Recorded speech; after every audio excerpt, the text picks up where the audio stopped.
Hello and welcome to the 2024 Benefit Guide Overview for the Santa Cruz Community Health. My name is Melanie. I am with ICMS Benefits, your brokerage team, and I will be walking you through this presentation. This is an overview of what we're going to be covering today. We're going to be doing a high-level overview of your medical, dental, vision plans, the voluntary plans, as well as employee assistance, FSA, pet insurance, all of it. This is a message from your management team. They value the contributions that you make to their organization. The benefit effective date is from 1/1/2024 to 12/31/2024. So what you need to do is to review this booklet, share it with anyone who also might be enrolled as a dependent on this plan, and feel free to contact Human Resources or Member Advocate if you have any questions. What's new in 2024? So if this is your first introduction to Santa Cruz benefits, you haven't been on any of these plans before, this page might be a little bit confusing. Don't worry, we're going to touch on all these points that are relevant in the coming slides. But if you're here for open enrollment during 2023, this is just a high-level overview of what's changing. So the dental coverage will be provided by Mutual of Omaha. We're really excited about this. This is a much more expansive network in the Santa Cruz County. And your vision coverage will be provided by Cigna through the iMed network. For both of these plans, your doctor may no longer be in the network, but they still might be in the network. So if you want to continue seeing the same provider for dental or vision, you can go on their websites. We have them in this booklet and check and see if they're still in network. Always double check because we don't want you to get charged out of network pricing, but just because the networks are changing, there's significant overlap, so you might not lose your favorite provider. As far as plan administration goes, Cigna will be the new HRA administrator in 2024. So if you're enrolled in the Cigna plan, you will receive a new Cigna HRA debit card that will be used for purchasing prescription drugs. You will no longer need to submit out-of-pocket expenses for your medical deductible and coinsurance. Cigna will automatically approve these HRA expenses and bill them directly to your HRA. This is explained more in your explanation of benefits, and we'll touch on it later too, but you won't necessarily have the WEX card that you're charging and submitting receipts for. Anything that's within the Cigna network, all you'll need to do is go there. As long as you have HRA funds and you show your ID card, your medical expenses should get charged directly to your HRA.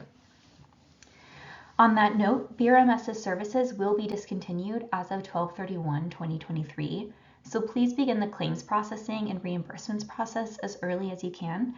You will have the opportunity to submit any claims that you incurred in 2023. In 2024, the cutoff deadline is March 30th, 2024, so you definitely want to get it in before then. But it's always better to get it done earlier so you get a more timely reimbursement. So we encourage you to start getting those claims in now. Another big change for this year is all Kaiser participants who are re-enrolling or new Kaiser participants need to sign the Kaiser arbitration agreement. That can be accessed in ADP. It's very intuitive when you're in ADP Workforce. When you elect that coverage, you'll be given the opportunity to read through the document and sign if you'd like to elect that coverage. And the healthcare FSA, dependent care, and commuter FSA will be moving to health equity. With all these carrier changes, you will also be getting new ID cards. So if you're enrolled in Cigna for medical and vision, you will receive a new digital ID card. You will not receive physical ID cards for these coverages. For prescription drug, you will receive a new HRA debit card for RX copays. And if you're enrolled in dental, you'll receive a new Mutual of Omaha ID card. As mentioned before, the WEX cards will be honored for claims incurred on or before 12/31/2023. You may submit expenses against your 2023 charges through March 30th, 2024. But your WEX card will be turned off at midnight on 12/31/2023.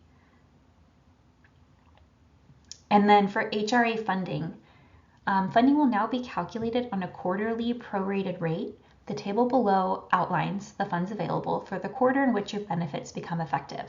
In the next few slides, we'll go over eligibility, but if your eligibility date is within January to March, you'll get the full 4,000. If your eligibility date is in April to June, 3,000 for single. If you are electing as a family and you're not hired until October, December, you're still going to get a full 2,000 for your HRA. If you're watching this video during the 2023 open enrollment, if you're going to be enrolled starting 1/1, you'll obviously get the full 4,000 or 8,000 depending on if you enroll as a single or a family. Santa Cruz Health is very generous in that they offer health insurance coverage to any employee working 20 hours or more. So if you're a part-time employee, you're still eligible. Benefits start on the first day of the month following 30 days of employment. So if you're hired on January 15th, 30 days out is February 15th. So the first of the month after that is March 1st. You must enroll in all eligible lines of coverage within 30 days of the effective dates. In addition to this, you are allowed to enroll dependents under your plans. Your dependents include legal spouses or qualified domestic partner, your children, your qualified domestic partner's children, and any dependent who's a child or dependent who's a qualified dependent can remain on coverage until they're 26. So during open enrollment, you'll have the opportunity to make changes to your benefit plans. These decisions that you make will remain in effect until the end of next year, as long as you're continuing your employment with Santa Cruz Health. You can also make benefit changes if you experience a qualifying life event, which we'll talk about later, but otherwise you can't make any changes to your coverage until the next open enrollment period. So it's really important during open enrollment that you go in and re-elect your coverage. If you happen to not do this, Santa Cruz typically will keep your enrollment as it is and have that roll over to the next year. So for example, if you're enrolled as a single in medical, dental, and vision, and you don't go in and log in and make any changes, then next year you'll be re-enrolled into those lines of coverage at the same level of participation. There are a few exceptions to this. So if you are enrolled in the FSA or dependent care, you must go in and re-enroll in that every single year. That coverage does not roll over, so you will lose that unless you go in and elect. All Kaiser members must complete the enrollment process and accept the Kaiser arbitration agreement to continue their coverage. If you don't go in and do this, your coverage will terminate at the end of this year, December 31st, 2023. And if you are enrolled and you lose this coverage because you didn't go in, Santa Cruz does not automatically enroll you in the HRA. So you would just not have any medical coverage and wouldn't be eligible until the next open enrollment period. So even if you plan to keep everything the same, we strongly recommend that you go in the online system, confirm everything just to ensure that you're covered. Of course, if you experience a qualifying life event, your dependent or whatever the situation was that changed may allow you to be eligible to make changes or to elect any of the coverages on the plan. A couple examples include marriage, divorce, termination of a domestic partner, the adoption or birth of a child, death of a spouse, an end in your spouse's employment. If you were on their medical coverage and they lost their employment, you both could be eligible to move on to the Santa Cruz employment. It's really important, though, that if you experience a qualifying life event, to get enrolled within 30 days of that event happening. If you think you might be experiencing you had experienced a qualifying life event and aren't sure, reach out to your HR department or to your member advocate. We don't want you to miss the window if you do qualify. This is a really important page. I recommend you keep it in your back pocket and reference it throughout the year. This is basically a breakdown, a one-stop shop for all of the lines of coverage that we offer with your group numbers, the telephone numbers, contact information. We don't need to go over this slide a whole lot in this presentation, but please feel free to refer back to this throughout the year. The member advocate services are services that ICMS provides. We basically are available to you all week On the weekends, if you need anything from us, we have live people who respond to your emails. We answer your phone calls. If you wanted to set up a video face-to-face call to talk about any specific issue, we're there for you. We can go over, like, if you're having issues getting claims reimbursed, if you're having questions about your coverage, if you just want to go over your benefits, feel free to reach out. If you also need help understanding how benefits work when you're going on leave, we can help answer some of those questions. We work closely with your HR team, so just feel free to reach out to us whenever you need. All right, so your employer offers 2 different health plans, one through Kaiser and one through Cigna. So to begin with Kaiser is an HMO, and a significant point about HMOs is that you cannot see a specialty doctor without a primary care physician's referral. And secondly, Kaiser does not offer coverage for out-of-network services, with the exception of emergency care, but we'll go into that later. So under your Kaiser benefits, there's no deductible. For individual, there's an out-of-pocket max of $3,000 and family out-of-pocket max of $6,000. Office visits, specialty office visits, urgent care are $30 copays. All preventative care, no charge.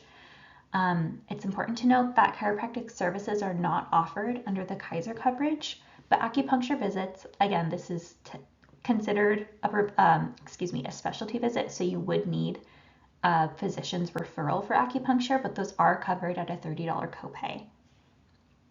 And for Cigna, so under Cigna, there is a deductible of $5,500 for individual and $11,000 for family.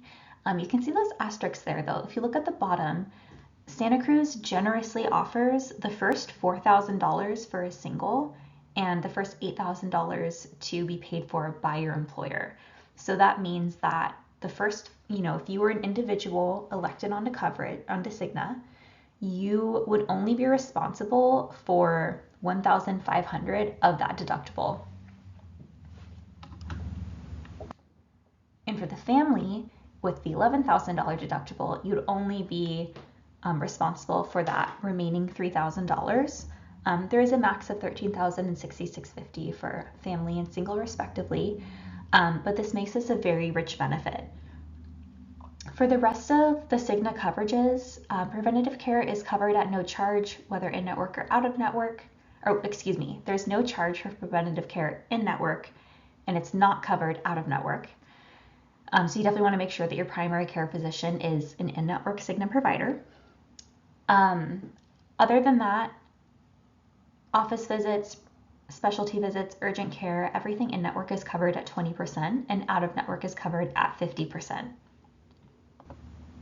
And keep in mind how this works is that 20% portion, that's your responsibility as the person covered. That 20% can be paid for, starting with the first $4,000 that's covered by your employer. This page provides an overview of when you should use the ER and when you should go to urgent care. I know that most of you work in healthcare, so this is probably pretty intuitive to most of you, but for those of you who it isn't, the emergency room should not be your first choice unless it is a true emergency, mainly because emergency rooms, A, can take a lot of time to get treated, and B, they're just more expensive. On the next page, you'll actually see that there are live advice lines with nurses on them for both Cigna and Kaiser, so you can actually talk to a medical professional and they can help you navigate how to determine the best course of action for the care that you need. Yeah, so here it is. At the bottom of the bubble, you can see the Kaiser Nurse Advice line and the Cigna Nurse Advice line. Those are available to enrolled members of either of those lines of coverage. Both Kaiser and Cigna have really great websites and apps that you can use to book appointments, to get a wide variety of healthcare services. You can look up providers and much, much more that you'll see later in this presentation. So if you are enrolled in Kaiser Medical, you can access your online portal either on the internet or on your app. If you're going onto a video visit, you'll want to sign in on the app. But basically, their online platform is really easy to navigate. They have telehealth options, you can manage your care, you can view test results. They have 24-hour telephone health advice from registered nurses, as we just discussed.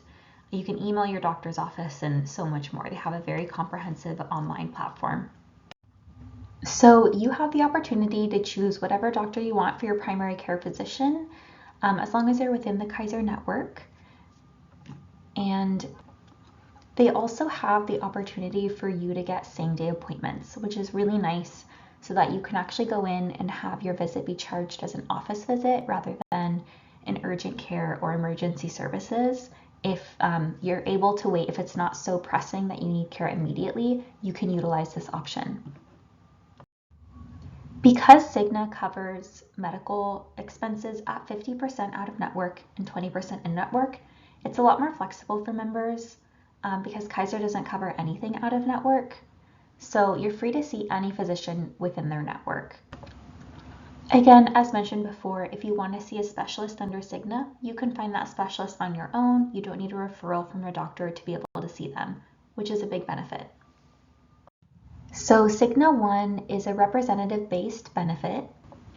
They are available to you before you enroll if you wanted to have a consultation with them to understand the benefits that are offered, to see if what they provide you as a medical provider is adequate to what you need. They're available right now before you're enrolled. They're available after you're enrolled.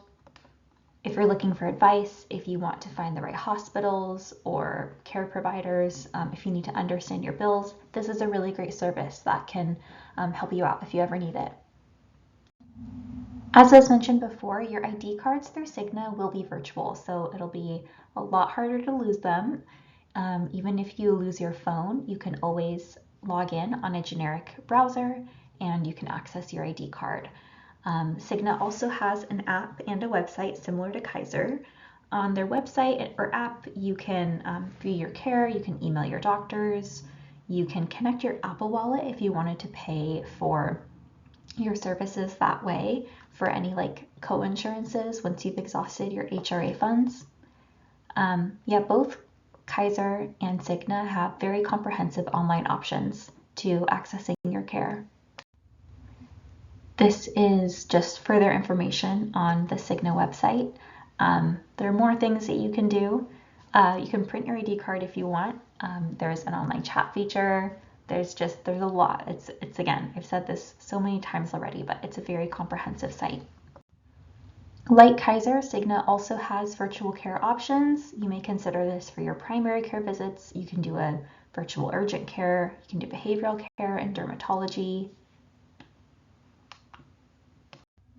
So for further information regarding the Cigna HRA, again, the HRA is a fund that's provided by your employer to be the first, if your deductible is $5,000, it'll be the first $4,000 of whatever your deductible is at the line of participation and tier that you're enrolled in. So you no longer have to submit out-of-pocket expenses for medical and deductible coinsurance reimbursement. When you go to the doctor, you'll show your ID card, and Cigna will automatically approve your coinsurance or expenses and bill them directly to your HRA. This is one of the benefits of having the medical provider also be the HRA administrator. There's a lot less going around and working between different organizations because Cigna can do all of it internally. That said, you will have an HRA debit card to use for pharmacy purchases only. This will say so on the card, but it's important to, if you're re-enrolling in Cigna, to understand that the card that you're given will not be treated the same as you have been using your WEX card, because you'll only use it for pharmacy. And if you want to view your HRA balances, transactions, claims, reimbursements, you can always see that on mycigna.com or through the MyCigna app. There's personal customer service available 24/7 by phone. And note that I think especially if you were to go to an out-of-network provider, there may be an instance where you do have to cover your coinsurance and that can still be reimbursed. But this is a process that you are always welcome to reach out to Member Advocate to support you in. You may have to request reimbursements, and we're here to help you through that process. For prescription drugs, you will receive the debit card and use it for RX copays. So again, this was highlighted in the What's New in 2024, but the HRA funding will be calculated on a quarterly prorated rate. So if you're watching this video at open enrollment time and you're enrolling for the full plan year, you will get the full benefit of either single or family depending on what your election is. If you're here as a new hire and you're coming in mid-year, you can calculate, or you can see here what's already calculated for you, what the company's contribution will be to your HRA depending on what month your benefits are eligible in. So you can look at this table. If you're coming in July and your benefits are effective in August or September and you're enrolling as a family, you'll get $4,000 towards your HRA. Here are some more commonly asked questions about the HRA. Eligible healthcare expenses include deductibles, co-payments, and charges, that are over reasonable and customary charges. Something that I do want to highlight, if you're on this plan and for some reason your employment is terminated and you go onto COBRA, you are still eligible to be a part of this plan under COBRA. However, the company funded $4,000, $8,000 baseline dollars that are contributed are not a part of this election. That's a benefit that you get from being an employee. So yeah, if you're on COBRA and you're on this plan, you can stay on this plan by paying the premium on your own plus a 2% administration charge. And you would also be responsible for the entire deductible.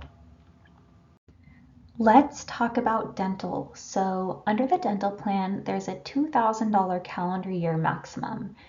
And this applies to every person who's enrolled. So if you're enrolled and you have a spouse enrolled and you guys have 4 kids, each of you have a $2,000 calendar year maximum, which is awesome. The deductible for an individual is $50, a family $150. Diagnostic, preventative services, exam, x-rays, sealants, and fluoride are covered at 100%. Any basic restorative services like fillings, crowns, or stainless crowns, oral surgeries, periodontics, etc. are covered at 90%. Major services like dentures, denture repairs, crowns, inlays, and onlays are covered at 60%. And there's a lifetime orthodontia maximum of $1,500. And what this is the maximum amount that a health plan will pay in benefits to an insured individual during that individual's lifetime. And this is for both children and adults, which is actually pretty rare to have both of them. And there's a 50% orthodontia coinsurance. In the notes, you can see a few different details regarding what the coverages look like, so feel free to review that. There are limitations on periodontal surgery, or x-rays and whatnot. So feel free to review that and see if you expect to have any specific coverage. And if you have any questions on what the limitations are, feel free to, on an individual circumstance, just reach out to Member Advocate and we can answer those questions for you. Here are your vision schedule of benefits. So the left column are the copays, and then we have your in-network and out-of-network coverages. Again, this is offered through Cigna, but the coverage is through IMED. So there's a link at the bottom. There's a rectangle at the bottom of the page with a hyperlink, and you can go and see any and all in-network providers through Cigna. So it's a $10 copay for an eye exam. You'll pay up to $39 for a retinal screening. Lenses it's a $20 copay to get your lenses fitted, and then the plan will cover $150 for any single, bifocal, trifocal, and network. Out of network, it's a little bit less. And then they cover frames 100%, up to $200. You get one every 2 years. And then same thing with contact lenses. It's covered at 100%, up to $150 in lieu of lenses, but you get those each year. Of course, to receive vision benefits, you must be seen by a licensed ophthalmologist or optometrist. And tints, protective coating, and oversized lenses are not covered. And vision aids not prescribed by a licensed ophthalmologist or optometrist are not covered, and duplication of lenses or contacts that have been lost and stolen are not covered, unfortunately. As always, if you have any questions, reach out to Member Advocate or to your HR team. All right, this is an overview of the monthly medical plan rates. So as you can see, there are 4 tables here. The first 2 are for full-time employees, and the second 2 are for part-time employees. The first column is the premium. So first table, first column, Cigna. Next column is what the company pays on your behalf. The next column is what you would pay, and these are all on a monthly rate, except for the last one is a biweekly rate. So that's what would be coming out of each paycheck. So yeah, you have your Cigna full-time. The next chart is Kaiser full-time rates. Next one is Cigna part-time, and then Kaiser part-time. And for your monthly dental and vision plan rates, this follows a similar format.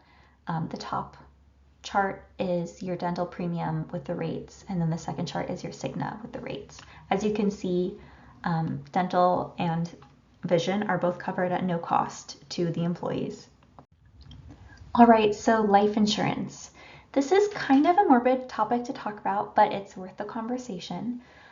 Your company actually pays for a life and AD&D coverage for all of its employees. Even if you don't go in and elect, you're automatically enrolled in this at no cost to you. All benefit eligible employees have a company paid life insurance policy of $15,000.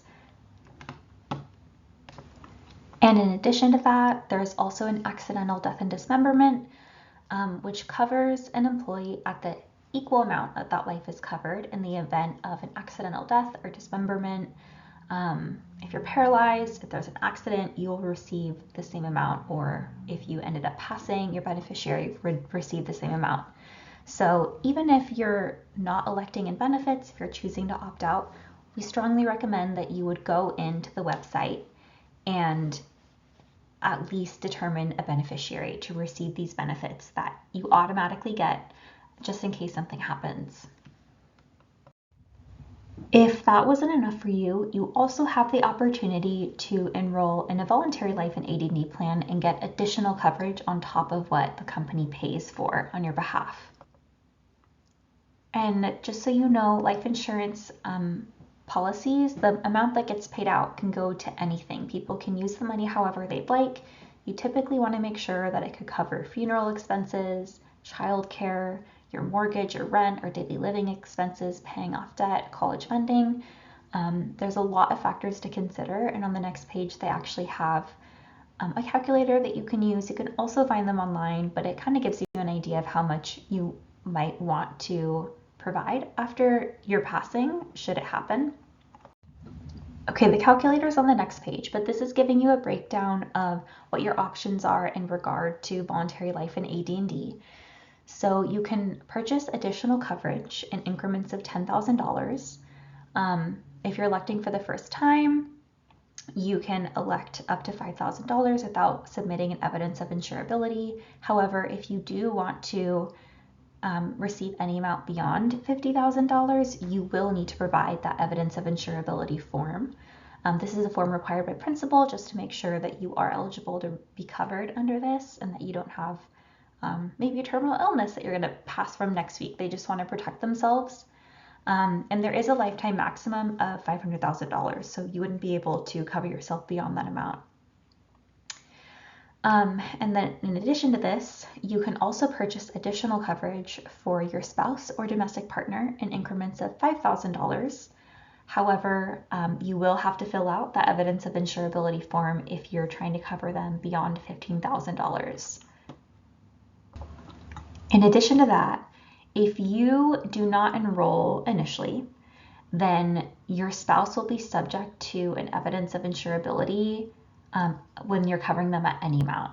So if this is not your first time being covered in Santa Cruz Health's benefits and you're deciding to add on your spouse, they will have to go through that even if you're only getting a $5,000 life insurance policy.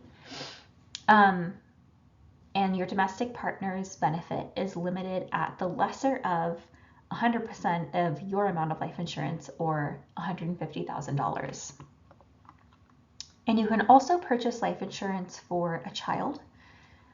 You can get them for $2,000, $4,000, or $10,000, though if your baby's still a newborn, it's only $1,000. And between the ages of 14 days old to 26, you can cover them. The maximum is either 100% of your amount of insurance or $10,000, whichever is less. It's also important to note that you cannot opt in to voluntary coverage for your spouse or child or domestic partner if you yourself are not enrolling in additional coverage beyond the basic life provided by your employer. So if you wanted to enroll anyone else, you would have to purchase additional coverage for yourself as well. So here's that worksheet that you can print out and fill out if you'd like to. You can also probably find something online that's pretty similar. But this is just giving you an idea of, if you're interested in this coverage, how much it might be prudent for you to leave behind. So voluntary accident insurance is under the same umbrella of the voluntary life, in that you would be responsible for all of the premium that would come with this. But it is kind of exactly as it sounds. It covers you in the event that an accident happens. You can get more information from Principal on their site, or you can email them to get an idea of what sort of accidents are involved. But essentially, you would be covered at a certain amount, and if an accident happens, you get all that money. You can use that money for your medical expenses, for childcare, or you can go to Hawaii. It doesn't matter. It's your money. You're covering yourself in case something happens. To use that money however you'd want to. Voluntary critical illness is another one that you would opt into and pay the premium yourself. But this is basically just to cover you in case you got diagnosed with a serious illness like cancer, heart disease, organ failure, or stroke. These funds can go to anything you want. It might help with, maybe getting assistance, having just caregiver support or childcare support. It can help cover your costs while you're out of work, if you happen to be out of work, of course. And keep in mind, this and the next couple benefits, like short-term and long-term disability, none of these replace the funds that are provided to you by the government if you're diagnosed with any of these. So just know that if you don't enroll in this, you still have funds available to you by the government if you do get enrolled and it impacts your ability to work. And on the same vein, if you do enroll in this, that doesn't impact your ability to get a certain amount of money from government funding. Here's another worksheet that can help you determine the amount that you might want covered for critical illness in the event, hopefully, that this doesn't happen. But if it does, you could have an appropriate amount of money to help you get through that difficult circumstance. So voluntary short-term disability is another benefit that you can opt into and pay the premium of. This is for physicians and all other members, so the whole population is eligible for this. The maximum weekly benefit is $2,500. The benefit is typically around 60% of pre-disability earnings, but if you're working a little bit, you'd probably get a bit less than that. At minimum, you'd get $25 a week. The maximum duration that you can receive this benefit is 12 weeks because, again, this is a short-term disability. So if you break your leg, or you have something that might keep you out of walking around on your feet in the clinic all day, you can receive this benefit. Long-term disability is very similar to short-term disability, except this disability is obviously on a longer-term basis. The difference between this page and the next page, this one is actually just offered to physicians only, and then there's a long-term disability benefit offered to all other members. The difference is what's written here in red. So the own occupation period is through the end of the benefit duration, and as you'll see for all other members, it's for 2 years only. And again, with this coverage, if you choose not to enroll in this benefit at your initial point of eligibility, you will need to submit an evidence of insurability form to ensure that you're eligible to receive this benefit. And yeah, this is the voluntary long-term disability benefit for all of their members who are not physicians. The Employee Assistance Program is paid for by your employer and is a really, really beneficial benefit to have. It's basically just there 24/7 to be there for you for most things.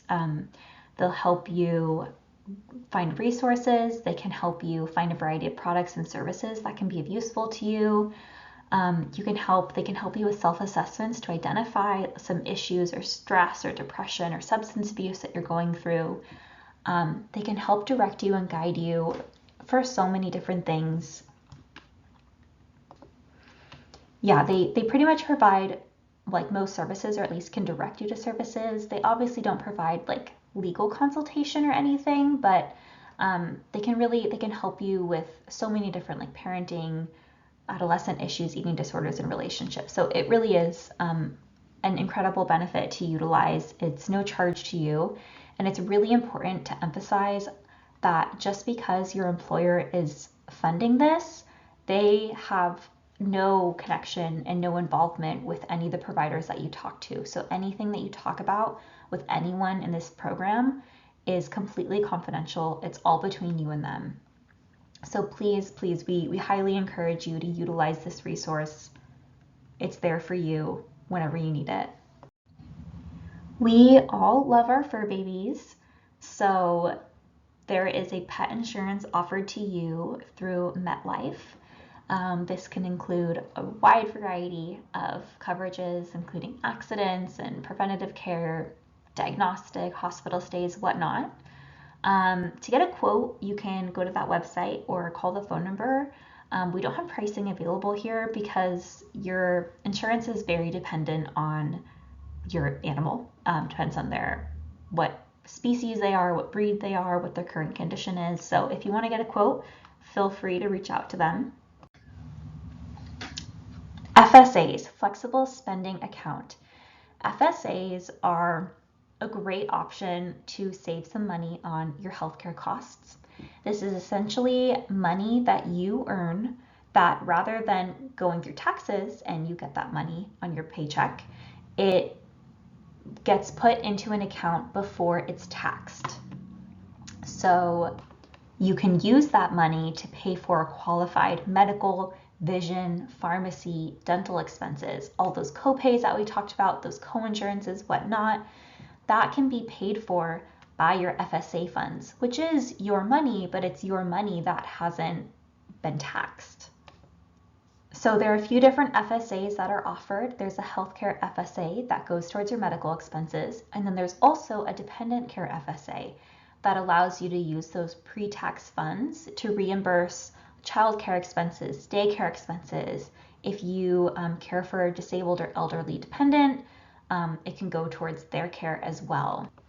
It's important to note that dependents in that circumstance are IRS qualified dependents, not necessarily medical qualified dependents. There's a lot of overlap, but if there's someone who is counted as a dependent on maybe your IRS tax return, but they're not qualified to be covered under your medical, or maybe they're not even maybe they do qualify, but they're not covered, they can still qualify for the dependent care FSA. So it's important that you kind of like remove this one from all of the same limitations that the other plans have been under, and know that this is very largely an IRS regulated benefit. It's offered by your employer, but it's an IRS regulated benefit. So any IRS dependents that qualify for this. With that, the maximums that are here for the healthcare and the dependent care are contingent to change upon what the IRS releases. As of the day that we've released this benefit document and that I'm recording it, the IRS has not released their maximums for this year. So the maximum amount that you can contribute may be different from what you're seeing here today. I recommend that you do a quick Google search, IRS FSA maximums, IRS dependent care maximums 2024, and just see if it's changed in case you do want to max it out. So this is just an example of the money that you could save. On the Employee Plus One, you have like the pre-tax contributions in that second column and without pre-tax contributions, and it's letting you know what the costs would be and how much money you could save at the end of the day if you did utilize this service. So this may not be for everyone. If you are a pretty healthy person and you're enrolled into Kaiser, you probably won't want to utilize this because it is use it or lose it. If you don't use the funds that you've designated for this by the end of the year, you won't get that money back. But if you have dependents on your plan, on the dental plan, and you know that they are going to all get braces, this may be an incredible way to save a lot of money. Or if there are medical expenses or health related expenses that you know are coming up, you can Google IRS FSA eligible expenses and see if any of those you anticipate having in the upcoming year and deduct that amount just to save the money that you can. Claims processing. So in order to process your claims for the HRA card, this is going to be done through Cigna. It used to be done through BRMS, but again, their services were discontinued. So if you maybe go to an out-of-network provider and they didn't bill directly to Cigna, and you need to submit a claim for reimbursement, you can do so. There's a website that you can do the submission at. You can call their customer service number. If they happen to not submit the claim directly with Cigna, you can also mail it to the address below. Cigna is going to be extremely helpful. They're very hands-on. They can answer any pharmacy debit card questions, evidence of benefits, concierge questions, coverage, claims assistance, member card assistance. But beyond that, if you are having any issues, you can also reach out to your member advocate. We are here to advocate for you. We're here to help you. If we want to answer your questions, we can also reach out to Cigna on your behalf. And also your HR department is here for you. We don't want getting access to medical care to be a headache for you, so please don't hesitate to reach out to these resources. If you elect into the FSA Transit reimbursement, you will receive a debit card for that. So you can pay for your parking, you can pay if you take any sort of public transportation, you can pay for that again with this pre-tax funds. And if you happen to not have your debit card on hand when you pay for something and you need to get a reimbursement for your parking or your transit, there's a form linked in this document. You can see at the very bottom, it says you fill out this commuter card handling form and you can get reimbursed. You can also email us if you need that form. We can get it to you. You can email Cigna. We'll get you that form. The last couple pages are healthcare terminologies. Again, I know that most of you work in healthcare, so a lot of this is going to be familiar to you, but in case you have any questions on what exactly we mean by certain things in this document, or if you're talking to a provider, you can always use these pages as reference. We have a medical page, a dental terminology page, and a list of prescription drug terms that might be useful to you. All right, and that would bring me to the end of the presentation. There are a couple legal notices that you're welcome to read through, mostly just disclaimers and information regarding what is required to be offered to you by these health plans that are outlined according to either California or federal law. If you have any questions on any aspect of this document, please reach out to us at ICMS. Our member advocate page is it's in the beginning of this report somewhere, and your HR team is here for you. I wish you the best of luck. I wish you the best of health, and have a great day.